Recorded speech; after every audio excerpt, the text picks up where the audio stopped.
কাশ্মীরে হামলাকে ঘিরে ভারত পাকিস্তানের মধ্যকার সম্পর্ক নেমেছে একেবারে তলানিতে।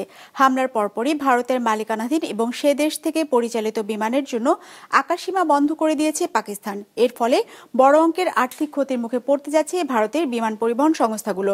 এজন্য প্রতি মাসে লোকসানের পরিমাণ দাঁড়াবে অন্তত $50 কোটি। ডেস্ক রিপোর্টে বিস্তারিত। 250-টিরও বেশি ডিজাইন অপশন নিয়ে ওয়ালটন স্মার্ট ফ্রিজ, বোঝে আপনার প্রয়োজন।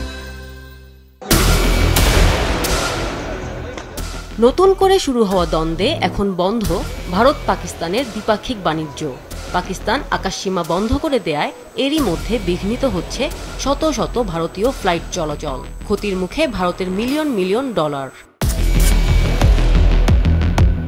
পাকিস্তানের আকাশসীমা বন্ধ হয়ে যাওয়ায় এখন ভারতের অনেক ফ্লাইটকে বিকল্প পথ নিতে হচ্ছে, যার কারণে যাত্রা দীর্ঘ হচ্ছে এবং জ্বালানি ও শ্রম খরচও বাড়ছে ভারতের বিমান সংস্থাগুলো।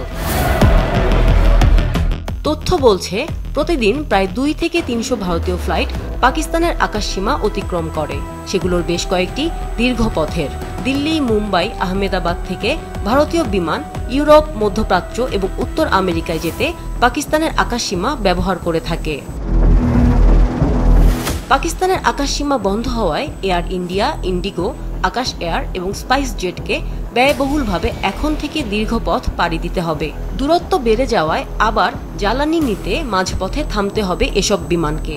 এয়ার ইন্ডিয়ার টরন্টো দিল্লি ফ্লাইট জ্বালানি নিতে কোপেনহেগেনে নামতে হবে, আর প্যারিস ও লন্ডনের ফ্লাইট আবুধাবিতে। এরই মধ্যে ইন্ডিগোর প্রায় 50টি ফ্লাইটে সরাসরি প্রভাব পড়ছে। কাজাখস্তান, তাশখন্দের ফ্লাইট আপাতত বন্ধ ঘোষণা করেছে ইন্ডিগো। এয়ার ইন্ডিয়ার উত্তর আমেরিকা, ইউরোপ ও মধ্যপ্রাচ্যের কিছু ফ্লাইট বিকল্প দীর্ঘ পথ পাড়ি দিতে হবে বলে জানায় গত সপ্তাহেই। এভিয়েশন অ্যানালিটিক্স কোম্পানি সিরিয়ামের মতে এই মাসে ভারতীয় বিমান সংস্থাগুলোর 9000-এরও বেশি আন্তর্জাতিক ফ্লাইট পরিচালনা করার কথা ছিল। এর মধ্যে এয়ার ইন্ডিয়া ইউরোপে 519টি আর উত্তর আমেরিকায় 309টি ফ্লাইট পরিচালনা করার কথা ছিল। এভিয়েশন এক্সপার্টের তথ্য অনুযায়ী ভারতের বিমান সংস্থাগুলোর প্রতি মাসে $50 কোটি লোকসান গুনতে হবে। এর আগে 2019 সালে পাকিস্তানের আকাশসীমা 5 মাস বন্ধ করার কারণে প্রায় $8 কোটি 20 লাখ ক্ষতির মুখে পড়ে ভারতীয় বিমান সংস্থাগুলো। আমিনা লুসি, বিজনেস রিপোর্ট, মাছরাঙা টেলিভিশন।